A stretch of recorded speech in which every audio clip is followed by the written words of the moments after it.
Habari za mchana wa huduma katika huduma katika mwili wa siri wa Kristo. Ni baraka na upendeleo mkuu kuwa pamoja nanyi katika wakati huu hapa Puerto Rico,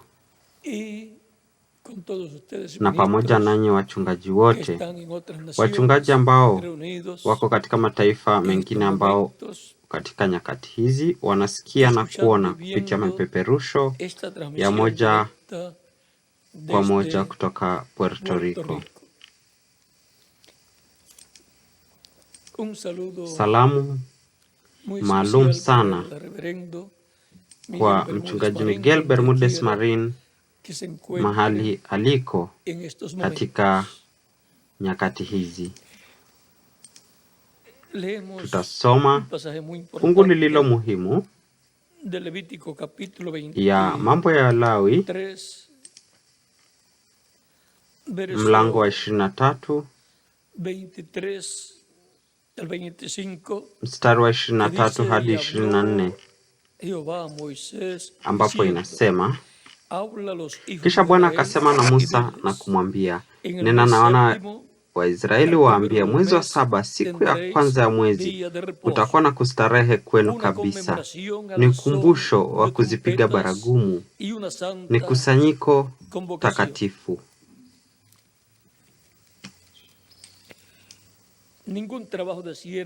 Msifanye kazi yote ya utumishi, nanyi mtasongeza sadaka kwa Bwana kwa njia ya moto.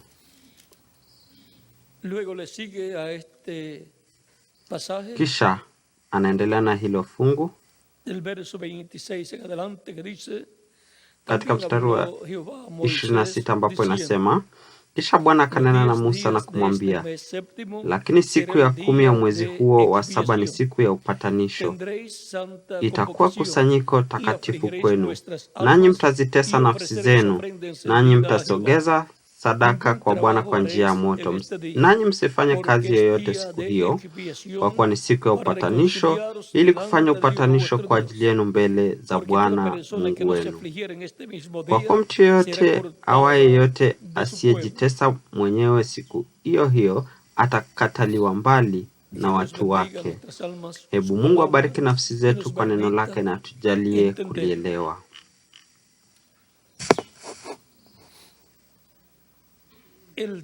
Siku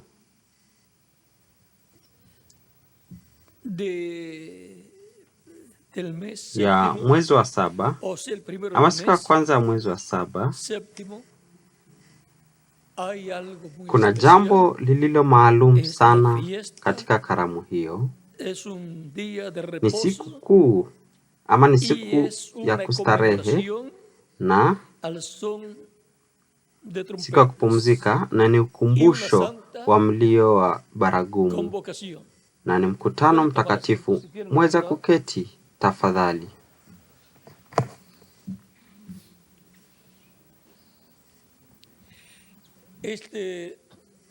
Siku hii ni muhimu sana katika mpangilio wa kiungu, kwani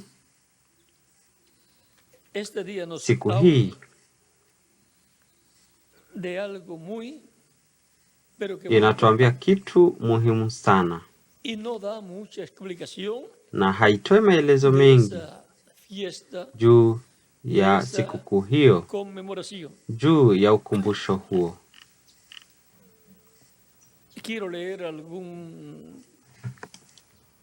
Ningependa kusoma baadhi ya mistari kutoka kitabu hiki kinachoitwa Dini ya Israeli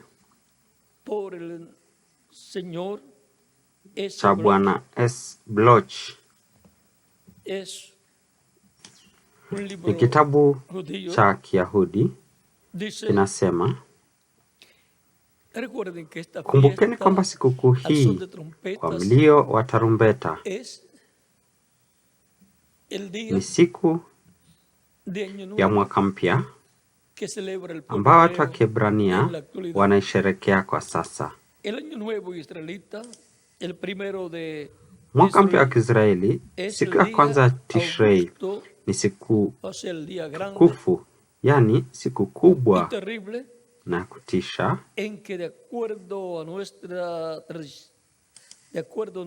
ambayo kulingana na tamaduni zetu Mungu huhukumu wanadamu na kuweka hatima zao kulingana na matendo yao. Que indica la causa y el objeto de todas las demás fiestas, dice del 1 de Tishrei solamente que ese día sea para vosotros. Maandiko matakatifu yanayoonyesha sababu na lengo ya sikukuu zingine zote husema juu ya siku ya kwanza Tishrei tu kwamba siku hiyo iwe kwenu siku ya kupumzika, ukumbusho wa tarumbeta, yani Terua, na mkutano mtakatifu. Mambo ya Lawi mstari wa 23 mstari wa 25. Ukimya huo kuhusu siku hiyo tukufu iliyotangazwa ni mojawapo ya ishara kubwa zaidi zinazounga mkono hiyo mila ya tamaduni. Maoni ya waandishi wengi kwamba mwezi wa saba ulipaswa kuwa na umuhimu wake kama siku ya saba na mwaka wa saba haitoshi kueleza na kusababisha sherekeo hilo kubwa. Ni mkutano mtakatifu. Na chini zaidi inasema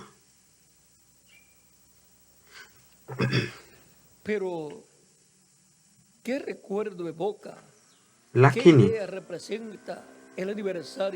kumbusho gani ama kumbukumbu gani unaibua wazo gani linalowakilisha maadhimisho ya mwezi wa saba kama si ukumbusho na wazo la hukumu ya Mungu yaliyofunuliwa na mila?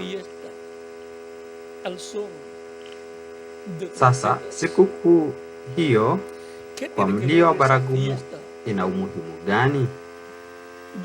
Inahusiana nini? Ina uhusiano gani na sikukuu hiyo ya mwezi ya kwanza ya mwezi wa saba wa kila mwaka? Kulingana na kalenda ya Kiebrania au Kiyahudi, ni kwamba mpangilio mzima ambao Mungu angeutekeleza umewakilishwa katika sikukuu hizo za watu wa Kiebrania ambazo Mungu alizitoa kupitia nabii Musa. Kwa mfano, tunayo Pasaka ambayo inawakilisha Mesia akifa kama mwanakondoo wa Mungu, kama mwanakondoo wa Pasaka. Ndio maana Mtakatifu Paulo anasema katika waraka wa kwanza kwa Korintho mlango wa 5 mstari wa 7, maana Pasaka yetu ambaye ni Kristo ametolewa kafara ama alipewa kama sadaka kwa ajili yetu. Yaani sikukuu hizo zinahusiana na mpangilio wa kiungu ambao yeye angetekeleza.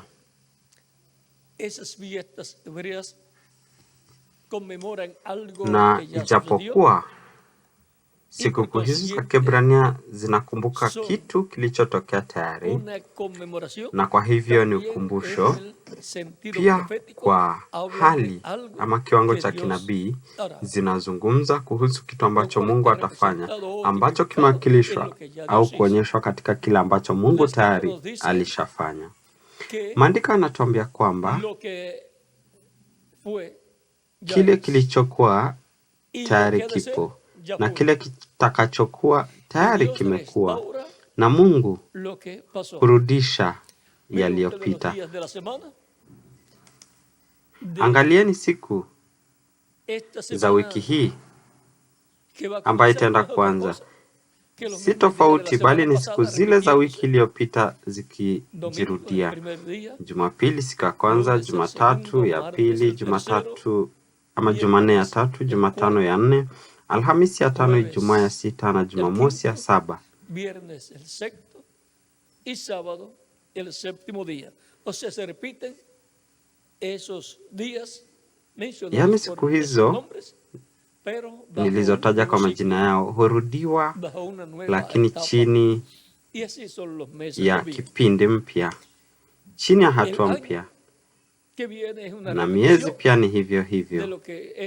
Mwaka ujao ni urudio wa kile kinachotokea mwaka huu, na mwaka huu ambayo tayari umeingia mwezi wa 7 kulingana na kalenda ya Gregori, si chochote kingine ila kurudiwa kwa mwaka uliopita, miezi ile na siku zile zile na saa zile zile.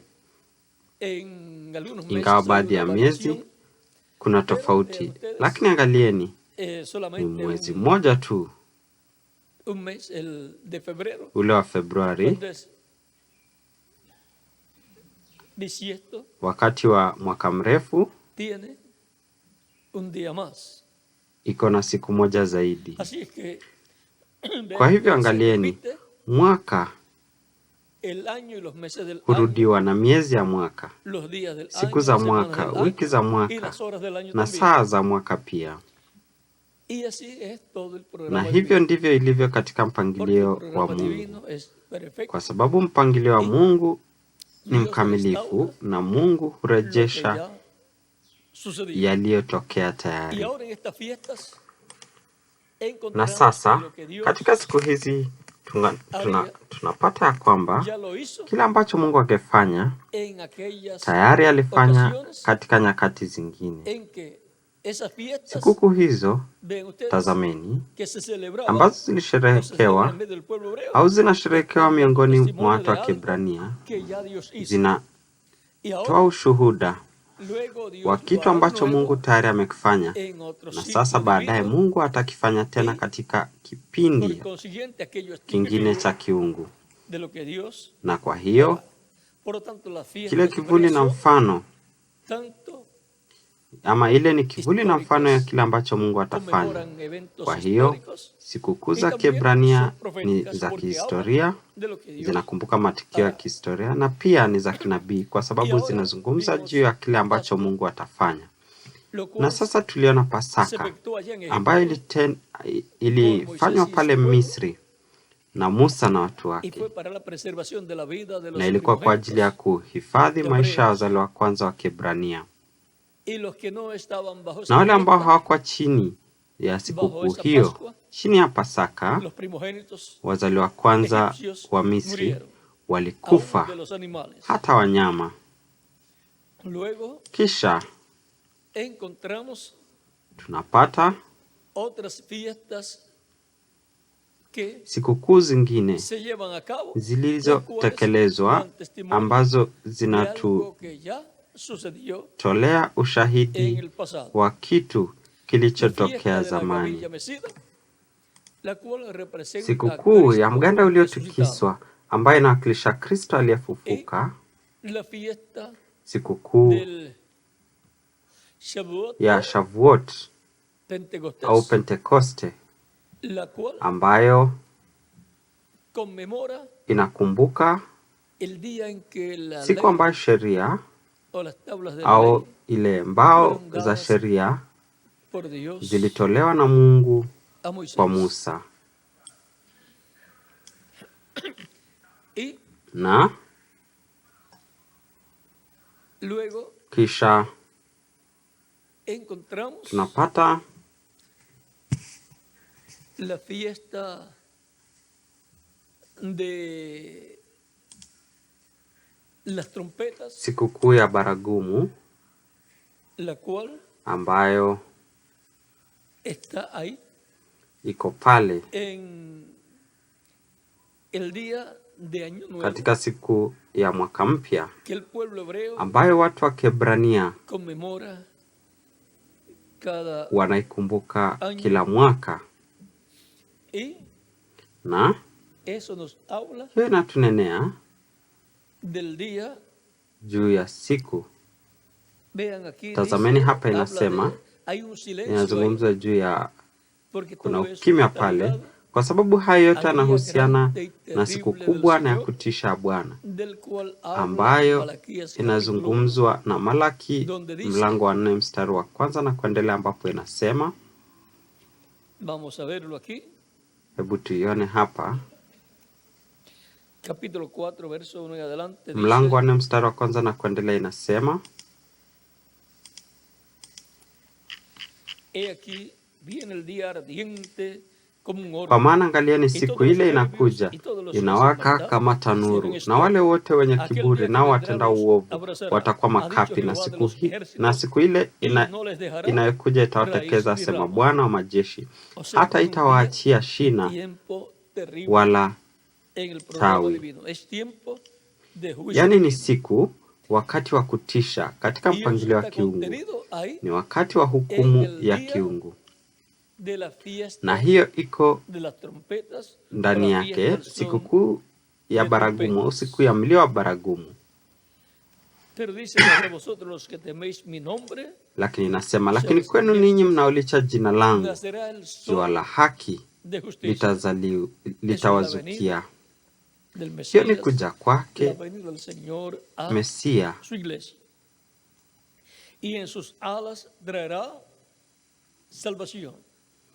hiyo ni kuja kwake Bwana kwa kanisa lake, na katika mbawa zake ataleta wokovu. Mbao zake ambazo zinatuambia kuhusu Musa na Elia, kwa sababu katika mlima wa kubadilishwa kulikuwa na Musa upande mmoja na Elia upande mwingine wa Yesu.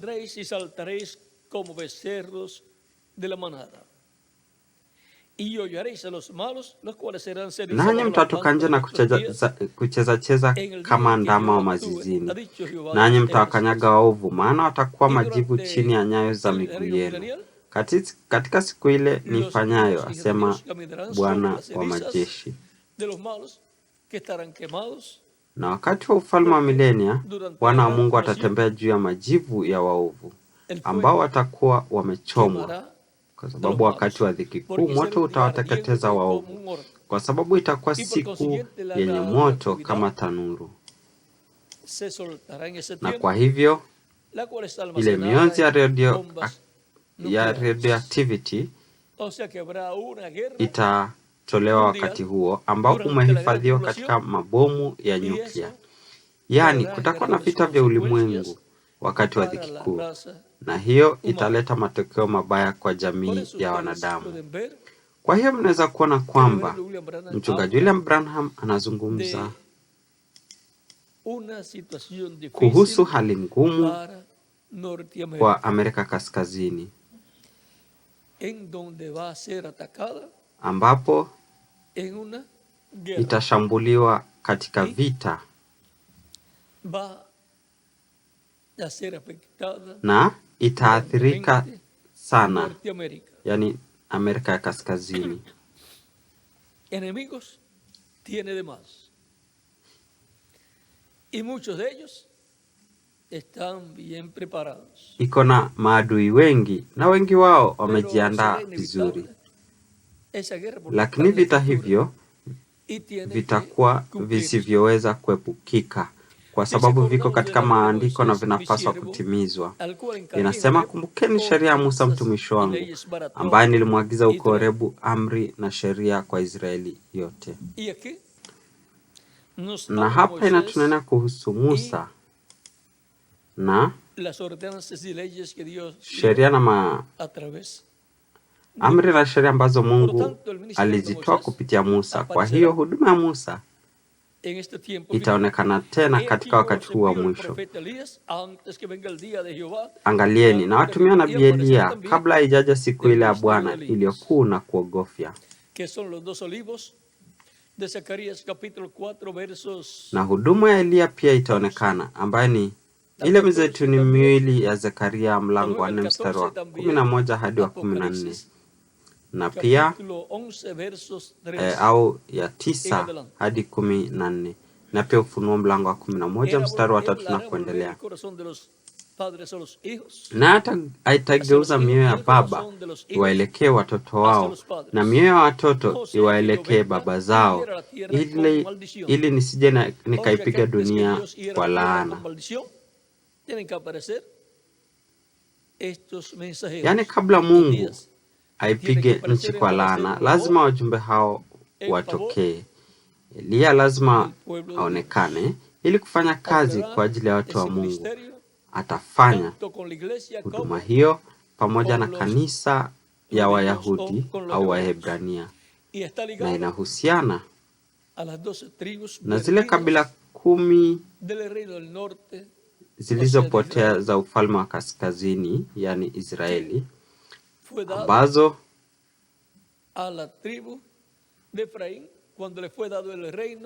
zilitolewa kwa kabila ya Efraimu. Wakati ufalme wa kabila hizo 10 ulipotolewa, ulitolewa kwa Yeroboamu mzao wa Efraimu.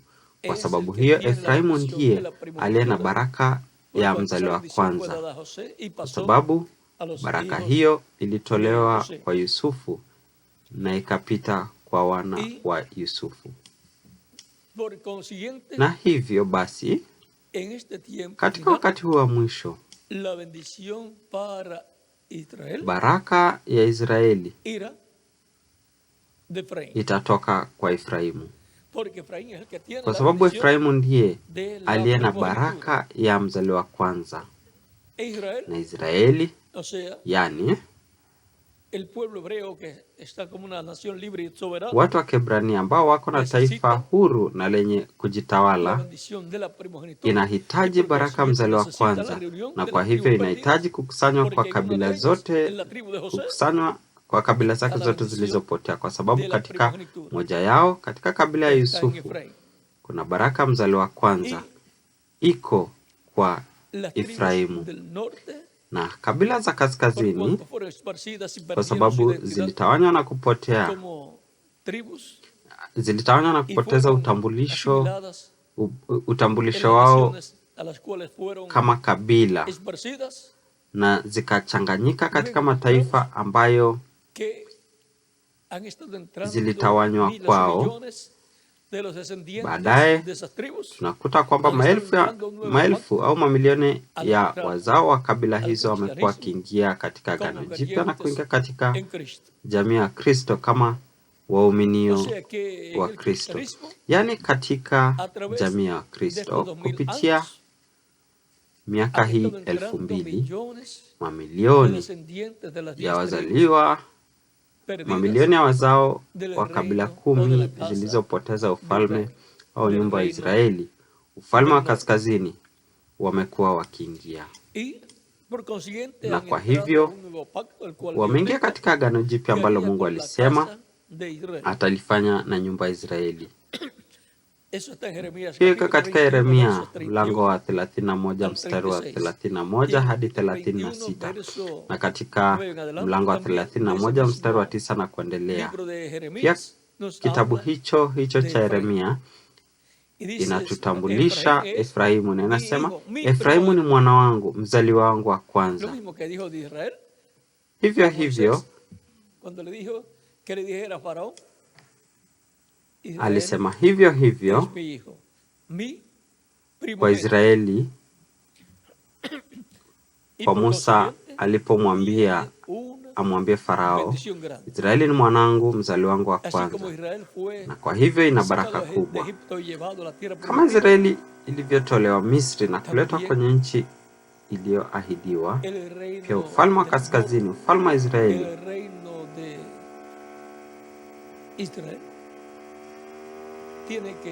unapaswa kukusanywa. Idadi ya wazao wa ufalme huo inapaswa kurejeshwa katika nchi iliyoahidiwa, na inapaswa kuwa na baraka ya mzaliwa wa kwanza. Kwa hivyo kabila ya Yusufu iliyowakilisha katika Efraimu, na kuzaliwa kwanza, kwa sababu kuzaliwa kwanza ulitolewa kwa wana wa Yusufu. Kwa hiyo iko katika Mambo ya Wakati wa Kwanza mlango wa 5 mstari wa 1 hadi wa 3. Kwa hivyo taifa la Israeli bila kabila 10 zilizopotea haliko kamili. Na katika Isaya mlango wa 27 mstari wa 13 tuna ahadi kwamba itapigwa kwa tarumbeta kubwa, na wale waliotawanywa, waliohamishwa watarejea, na yote hayo yanahusiana na sikukuu ya baragumu. Todo lo que ocurrió con Cristo, su muerte, sepultura y resurrección, kama yote yalitokea kwa Kristo, kifo chake, kuzikwa na kufufuliwa, yalihusiana na sikukuu ya Pasaka, na ufufuo ulihusiana na sikukuu ya mganda uliotikiswa, na siku ya Pentekoste ambayo alipokea roho ya Kristo watu 120 ilihusiana na siku ya 50 ambapo ilitekelezwa miongoni mwa watu wa Kiebrania. Hiyo sikukuu iliyohusiana na kilimo. Na sasa angalieni jinsi kila kitu ambacho Mungu amekuwa akifanya. Matukio makubwa haya, kuja kwake Bwana, kifo chake, ufufuo wake, kuja kwa Roho siku ya Pentekoste, na yote haya angalieni jinsi yamehusiana na sikukuu za Kiebrania. Kwa hivyo sehemu ya kinabii imekuwa ikitimia katika hatua hizo, na sasa tunaishi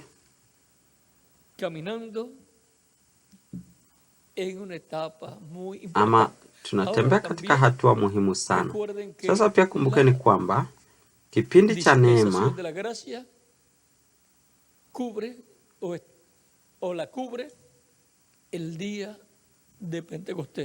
iko na siku ya Pentekoste. Yani tumekuwa katika siku ya Pentekoste tangu siku ya Pentekoste. Lakini baada ya sikukuu hiyo ni nini inakuja? Sikukuu ya baragumu. Tunapata pale pia unabii maradufu, kwa sababu hatua au vizazi 7 vya kanisa katika wakati wa miaka 2000 hii pia zimewakilishwa katika Sabato 7 na wiki 7 zinazotangulia siku ya Pentekoste. Kwa hivyo kutakuwa na urudio wa Pentekoste mpya ambayo itakuwa ufufuo wafu katika Kristo na kubadilishwa kwa wale walio hai, waliozaliwa mara ya pili, na kwa hiyo watajazwa na utimilifu wote wa Mungu. Inatumika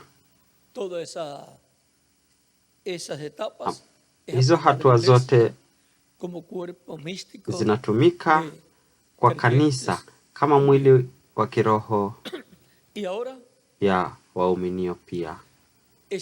Na sasa tunaishi katika wakati wenye utukufu zaidi kuliko nyakati zote zingine. Angalieni, kabla ya kufika mwaka wa Yubilii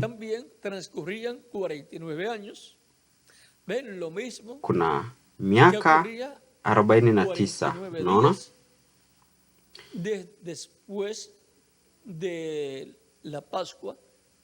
Kilichotokea siku ya 49 baada ya Pasaka.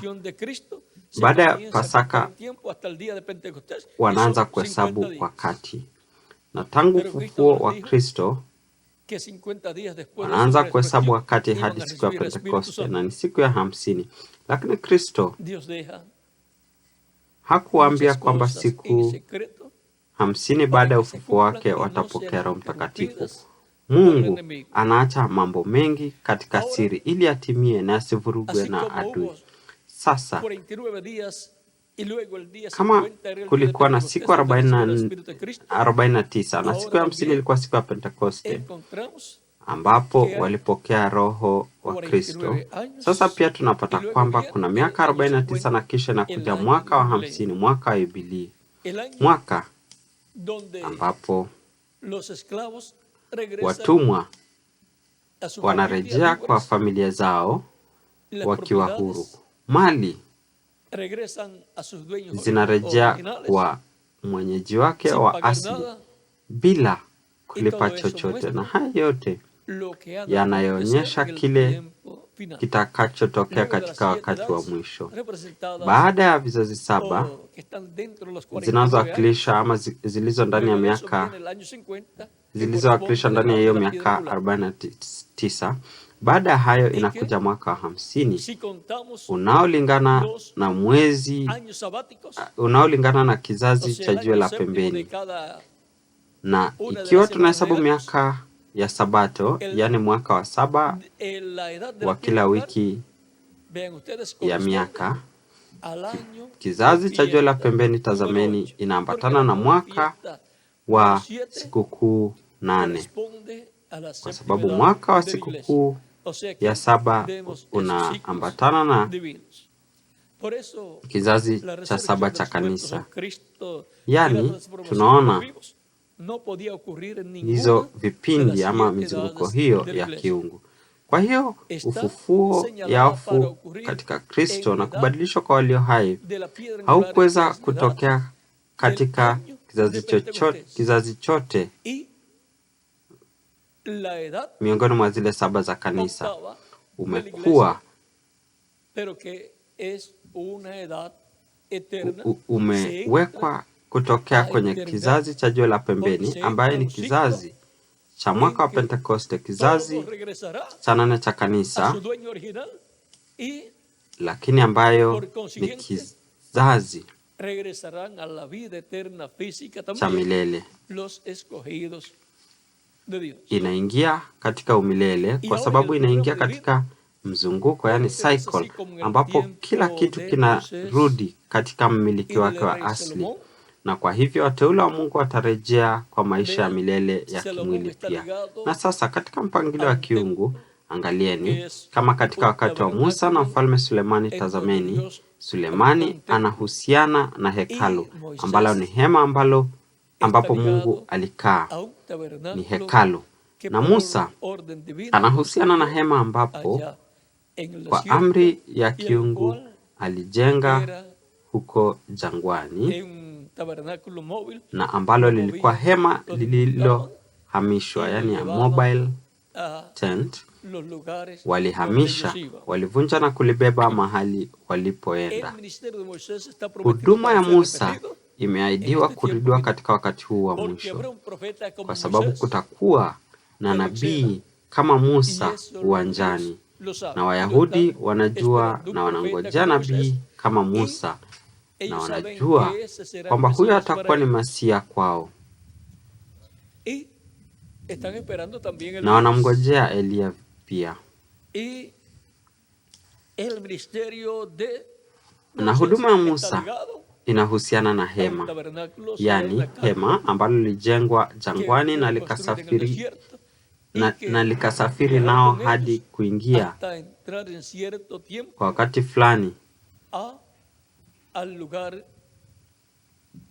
katika nchi ya ahadi. Na sanduku la agano ambalo lilikuwa jambo muhimu zaidi lililokuwa hapo, na uwepo wa Mungu liliingia katika nchi iliyoahidiwa. Na sasa kwa wakati wa mwisho tunaona Musa anayehusiana na sheria ya kiungu na anayehusiana na hekalu au hema.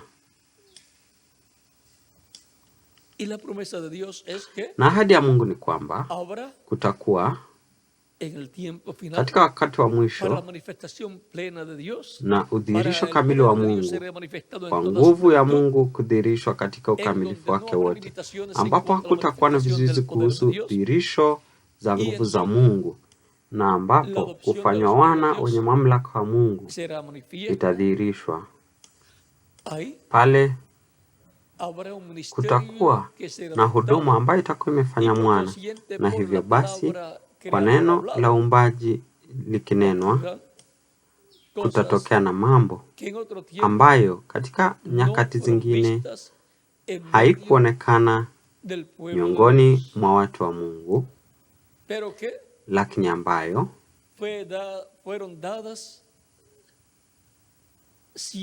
maonyesho au sampuli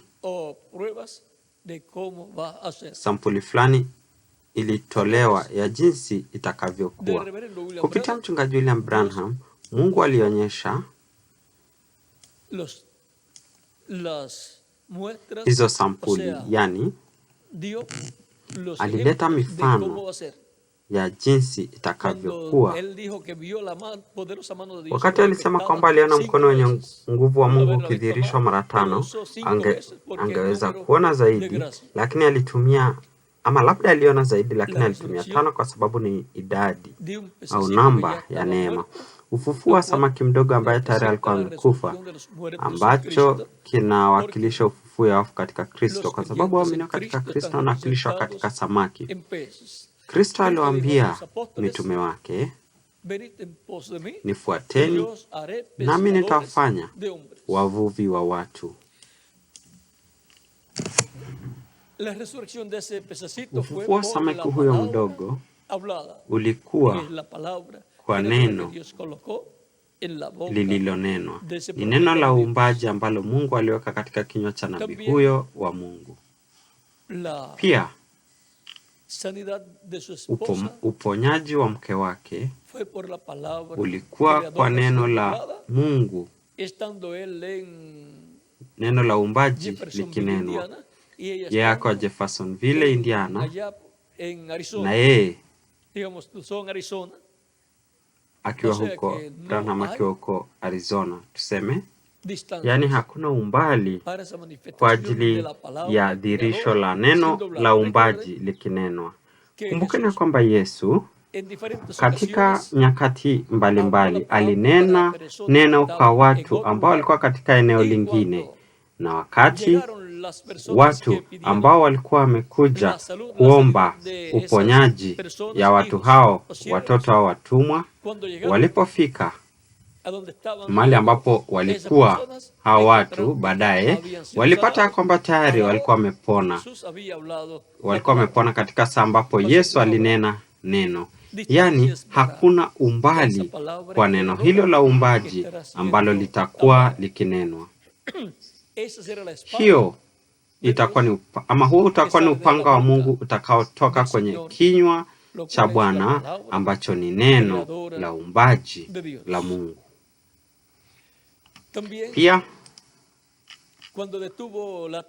wakati aliposimamisha dhoruba ya theluji ambayo ilikuwa inakuja, ambayo inatuambia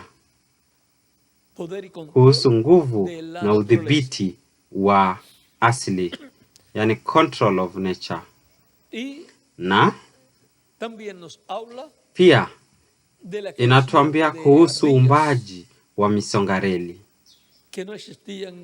ambazo hazikuwepo pale. Alinena neno na vikaumbwa, na hiyo ilitokea mara kadhaa. Kristo pia alizidisha mikate na samaki. Ni roho yule wa Mungu, kwa sababu Mungu tu ndiye muumbaji. Ni neno la Mungu kwa roho yake likiwekwa katika kinywa cha mwanadamu, na akinena kupitia mtu huyo neno hilo. Pia tunapata ishara nyingine, wokovu ya watoto wa waaminio katika Kristo. Yani kutakuwa na nafasi kwa watoto, kwa jamaa za waaminio walizaliwa mara ya pili. Kwa sababu hiyo, katika ono la hema, ambapo ahadi ni kwamba Uwepo wa Mungu utakuwepo, mwali wa moto na malaika wa agano. Malaika aliandamana naye mchungaji William Branham atakuwa pale katika hema kuu hekalu, na ataingia katika chumba kidogo na nguzo ya moto itakuwa pale. Tazameni. Kwa hivyo kutakuwa na dhihirisho kamili ya Mungu kupitia kwa neno la uumbaji ambalo Mungu atakuwa akiongea kupitia kwa Roho wake. Na kwa hivyo kutakuwa na chombo ambacho Mungu atakuwa akajidhihirisha kupitia kwake, na ishara, miujiza na maajabu ambayo yanaahidiwa ili kutekelezwa na mizeituni miwili itakuwa inaonekana katika dhihirisho hilo. Itakuwa na wakati wenye utukufu sana kwa ajili ya kanisa la Bwana Yesu Kristo. Wakati mchungaji William Branham alipopokea au alipokuwa na ono la hema,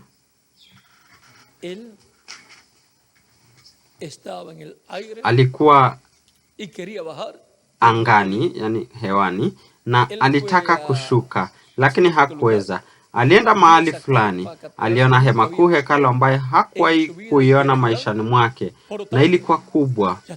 Kwa hivyo tayari ilikuwa imejengwa na ilikuwa na mtu fulani na kundi fulani, na kwa kuwa mvuto wa tatu inaletwa na sauti ya malaika mwenye nguvu anayeshuka kutoka mbinguni akilia kama simba angurumavyo, na ngurumo saba zikitoa sauti zao. Sauti ya Kristo ni sauti ya zile ngurumo saba zikitoa sauti zao mfululizo. Kwa hivyo sauti ya Kristo itakuwa pale, na hivyo basi zile ngurumo zitakuwa pale, zitakuwa zikinguruma, Kristo akiongea pale kupitia kwa Roho wake, na yote yatakuwa yakitokea. Hiyo itakuwa ni tembeleo kubwa zaidi ya Mungu kupitia Roho, kupitia Kristo, kupitia Roho wake kwa kanisa lake katika siku hii ya mwisho. Katika siku ya mwisho, kama alivyokuwa nayo kupitia mitume, kupitia Mtakatifu Paulo katika kizazi cha kwanza, kupitia kila mjumbe katika kizazi chake, na kupitia mchungaji William Branham katika kizazi cha 7. Lakini tembeleo la Mungu katika siku ya mwisho, kizazi cha jiwe la pembeni, itakuwa kubwa zaidi, pana zaidi kuliko zingine zote. Na tazameni, kwa zile zingine haikuzungumzwa katika mahali fulani, isipokuwa tu katika kizazi cha 7 mchungaji William Branham kuhusu hema lililokuwa na jina lake, ambalo alihubiri ndani yake wiki 70 za Danieli na vizazi 7 vya kanisa na mihuri 7 ya Ufunuo, mlango wa 5, mlango wa 6 na mlango wa 8 na mlango wa 7. Na sasa tunakaribia kutimiza sikukuu ya tarumbeta au ya baragumu. Na hivyo basi, kwa kuwa sikukuu ya baragumu inatunenea kuhusu hukumu ya kiungu, katika sikukuu hiyo baragumu, hukumu ya kiungu itanenwa, hukumu ambayo itakuja juu ya jamii ya wanadamu. Chini ya baragumu ya 7, siri ya baragumu 7, mapigo 7 na vikombe 7 na mambo haya yote itakuwa inafunuliwa.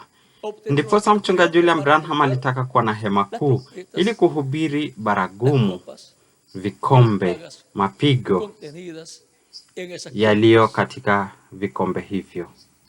Yana kwamba hayo yote yanahusiana na hema kuu, hekalu kubwa sana, na huduma ya Eliya na huduma ya Musa.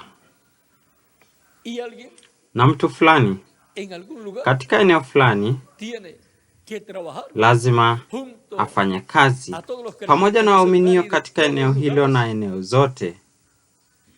Wahuduma wote pamoja na makusanyiko yao lazima wafanye kazi ili ono la hema litimie, na kisha kutokea na huduma inayoambatana. Mungu ataituma na atafanya kazi katika eneo hilo jinsi ilivyoahidiwa. Hivyo basi haifai tuwe na wasiwasi ya kwamba chombo atakuwa ni nani. Atakuwa katika eneo kama wakati Musa alivyopokea agizo la kujenga maskani. Alienda kufanya, alitengeneza jinsi Mungu alivyomwambia ajenge, na Mungu akaishi pale. Na ilikuwa hivyo pia na Sulemani. Tazameni, huduma ya Musa imeahidiwa kwa ajili ya siku ya mwisho, na pia kuja kwake mwana wa Daudi akiwakilisha katika Sulemani. Na mwana wa Daudi ni Kristo, mrithi wa ufalme wa Daudi na kiti cha enzi cha Daudi. Vema, tayari tunaweza kuona jinsi ono hilo la hema linaambatana na huduma ya siku ya mwisho, huduma ya mizeituni miwili na huduma ya Kristo, na yote ambayo imeahidiwa ili kunenwa: baragumu, vikombe, mapigo na mambo mengine mengi zaidi, na miito kwa ajili ya wokovu na pia kwa ajili ya uponyaji. Mchungaji William Branham anasema kwamba baada ya kuhubiriwa, baada ya mahubiri, kulikuwa na laini kwa ajili ya uponyaji wa kiungu, na hiyo laini ilikuwa ni ndefu sana, ilifika hadi barabarani. Na alisema ya kwamba hakukuwa na mwisho, yani hakutakuwa na mwisho ya ile mstari wala wakati kukamilika pale, na ya kwamba hilo lilikuwa ni jambo kuu sana. Wakati ambapo anasema itakuwa ni jambo kubwa, basi itakuwa ni kubwa, na ya kwamba hema kuu, hekalu pia itakuwa ni kubwa. Hivyo basi lazima tufanye kazi kwa njia kuu, ili basi Kristo awe na eneo la kutimiza kile alichoahidi. Na kama tungekuwa tukifanya kazi ili ya kwamba iwe katika Brazil, basi ingefaa tuamini ya kwamba itakuwa Brazil ilo dhihirisho. Hivyo basi mahali ambapo kuna jengwa jukwaa ili ya kwamba ono hilo litimie, basi tunaamini kwamba itakuwa katika eneo hilo ambalo itatimia. Na kama lazima itimie katika sehemu mbalimbali wakati mmoja, katika mataifa mbalimbali, basi tutafanya kazi ili tujenge maeneo kubwa, na kama katika eneo moja kutakuwa na mapeperusho kwa ajili ya maeneo mengine, na watu watakusanyika katika maeneo tofauti katika mataifa mbalimbali, basi kutakuwa na vyombo vya kupeperusha yale yote ambayo yatakuwa yanatokea pale, na utakuwa ni wakati mfupi. Na kwa nini kazi hii nyingi kwa ajili tu ya wakati mfupi? Kama Mungu aliamua hivyo, basi tutafanya hivyo.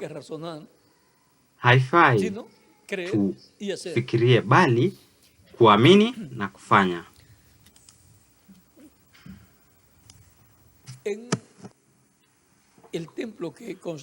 Katika hekalu alilojenga Sulemani, walichanga ama walikusanya zaidi ya yote ambayo sote tunapaswa kuchangia ama kukusanya, na tayari iliharibiwa. Na hivyo shauku letu ni ya kwamba katika dhiki kuu idumu, ili tutakaporejea katika milenia tuweze kuona na tuweze kutembea pale, ili kutembelea eneo ambalo yeye anatimiza ono la hema. Itakuwa katika eneo ambalo kutakuwa na huduma ya mizeituni miwili na huduma ya Kristo zikifanya kazi. Na hivyo basi itakuwa mahali ambapo mjumbe atakuwa kwa ajili ya kizazi hicho cha milele, kizazi cha jiwe la pembeni. Hivyo basi yeye atajua mahali pa kufanya kazi ili eneo hilo litoke. Na sote kama wachungaji tutakuwa bega kwa bega pamoja naye, na kusanyiko ambalo liko bega kwa bega pamoja naye, na makusanyiko yote atakuwa bega kwa bega pamoja naye, ili kwamba hivi karibuni itokee, kwa pale kutakuwa na utamatisho ama ukamilisho wa mpangilio wa Mungu na kanisa lake. Ikiwa kwamba pale kutakuwa na dhihirisho waziwazi ya mvuto wa tatu, kama ufufuo utakuwa umetokea, basi itatokea katika siku hizo ambapo Kristo atakuwa anajidhihirisha katika kutimia kwa ono la hema. Kwa hivyo basi tazameni mambo yote ambayo yanaambatana na ono la hema pale na kutimia kwake. Na watabarikiwa na heri wale wote ambao watakuwa wanafanya kazi kwa ajili ya mradi huo wa kiungu. Haitakuwa ni mradi wa kibinadamu, bali ni mradi wa kiungu.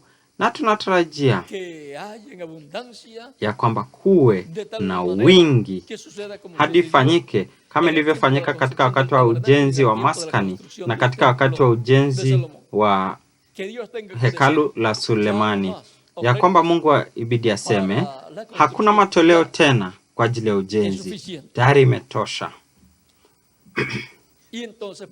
Na hivyo basi hayo matoleo yatatumiwa kwa ajili ya mambo mengine, hayo matoleo ambayo watu wanaleta, kwa kuwa kila wakati kutakuwa na kazi nyingi na mambo mengi ya kuwekeza pesa, kwa kuwa lazima kulipa umeme, ile bili ya umeme na nishati au nishati ya umeme, maji, mifereji, na pia kodi ambazo serikali inatoza kwa ajili ya ardhi, malipo ya kila mwezi ya ardhi. Sasa tunachofanya ni malipo ya haraka, lakini baadaye lazima tuendelee na malipo ya rehani, ambayo pia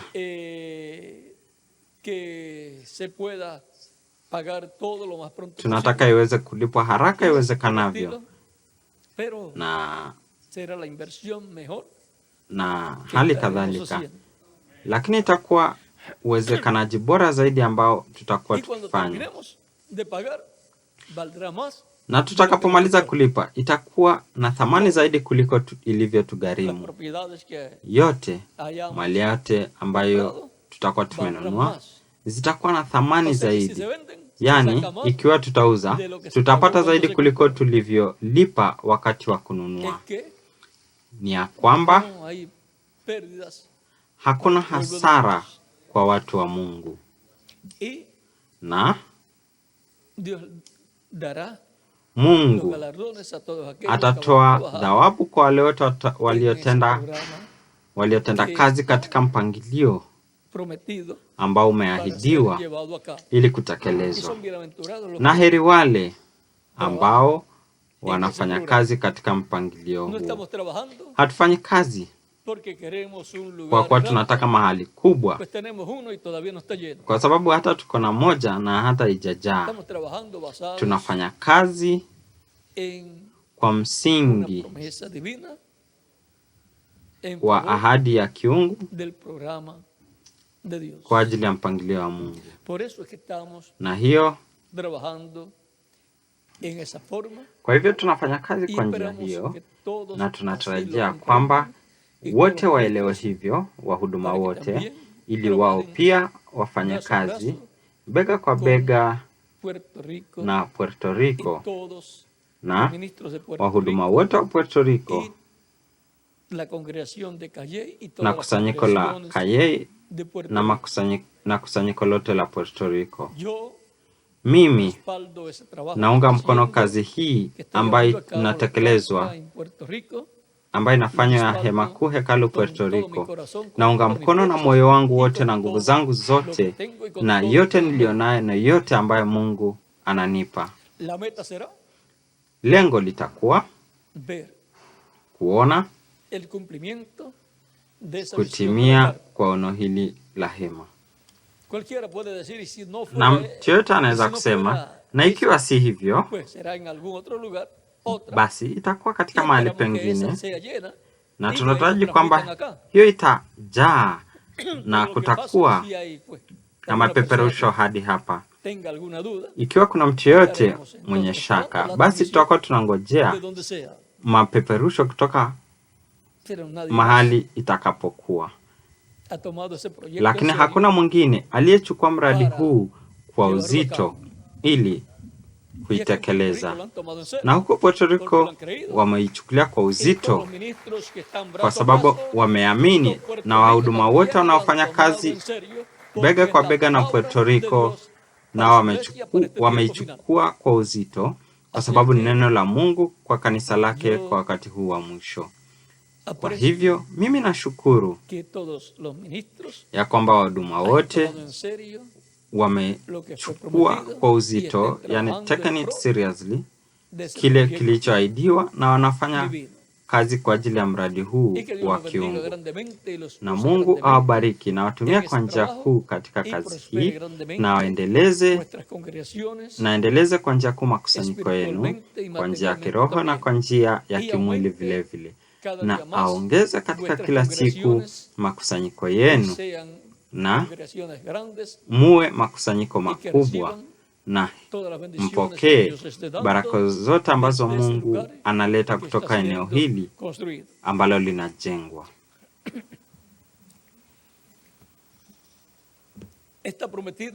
Imeahidiwa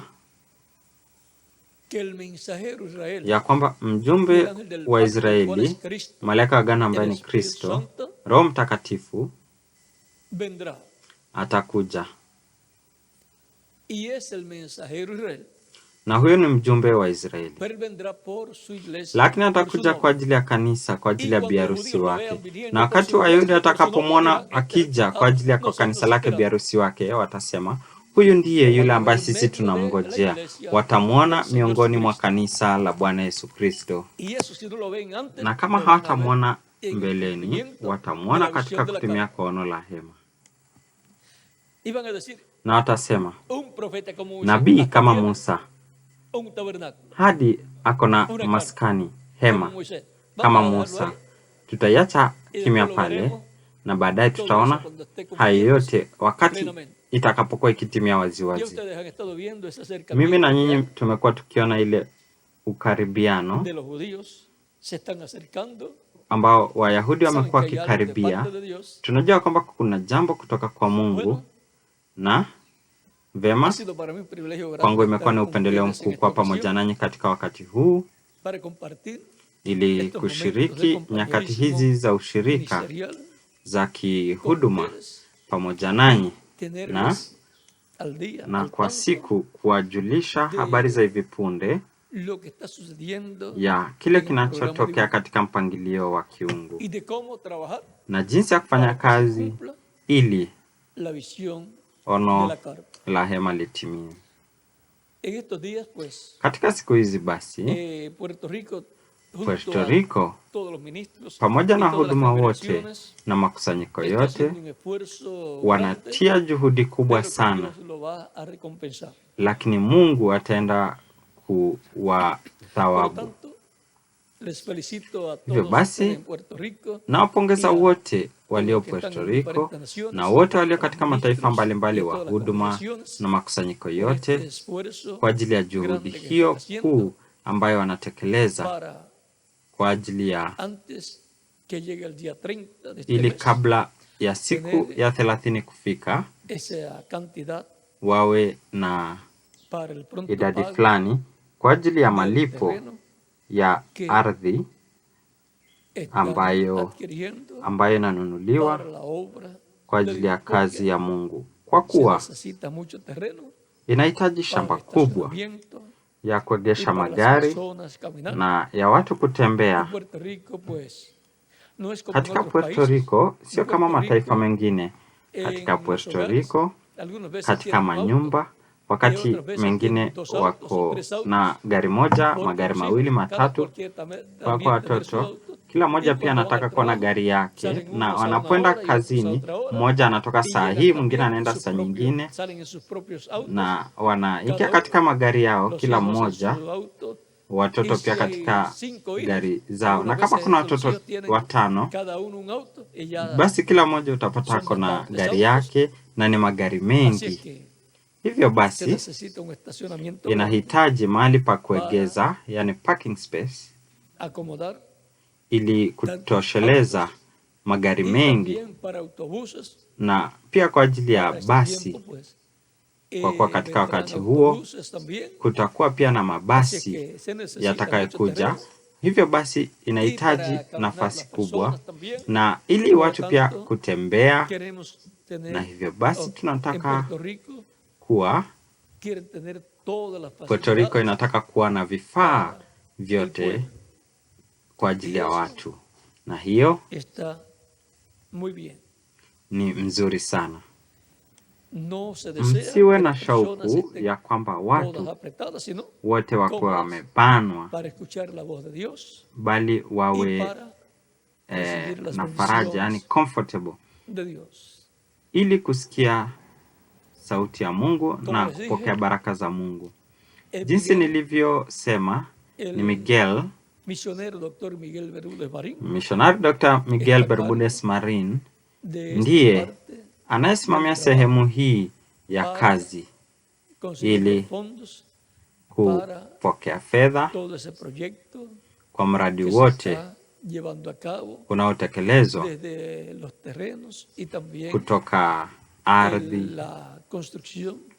na pia ujenzi wa hema hiyo kuu. Mungu akubariki Miguel na kutumia kila siku zaidi na zaidi katika kazi yake, na kulipe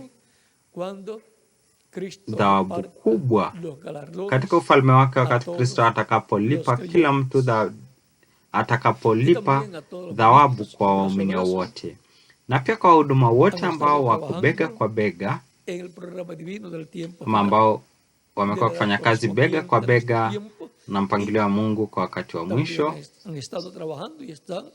kizazi kinachoambatana na wakati wetu, na pia wamekuwa kufanya kazi na wanaendelea kufanya kazi katika mradi huu wa kiungu wa kujengwa kwa hema kuu, hekalu.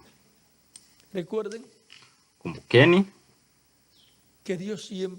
ya kwamba Mungu kila wakati anawapa baraka, upendeleo wanadamu ya kuwa wafanyikazi wenza pamoja naye, na hivyo basi anawapa sehemu ili ya kwamba wanadamu afanye na Mungu afanye ile iliyo muhimu zaidi, ambayo mwanadamu hawezi kufanya,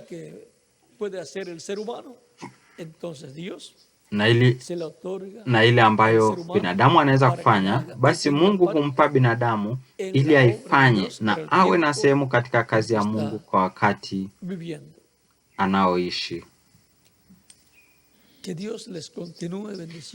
Hebu Mungu aendelee kuwabariki nyote na kuwatumia kwa njia kuu katika kazi yake katika wakati huu wa mwisho. Kesho tutaendelea asubuhi, mkutano wa asubuhi kesho Jumapili, tutaendelea asubuhi. Naacha pamoja nanyi mchungaji Jose Benjamin Perez ili aendelee, na ikiwa ana maelezo zaidi ya kuwapa kuhusu hii ambayo tumenenea, anaweza kufanya hivyo pia. Na kesho ni vizuri kuonyesha picha ya hiyo shamba, ardhi inayonunuliwa, ili katika nchi zote makusanyiko yaone ni ardhi gani hiyo, ni wapi, na hali kadhalika. Vema, hebu abariki na walinde nyote, na muendelee kuwa na alasiri iliyojaa na baraka za Kristo Mwokozi wetu.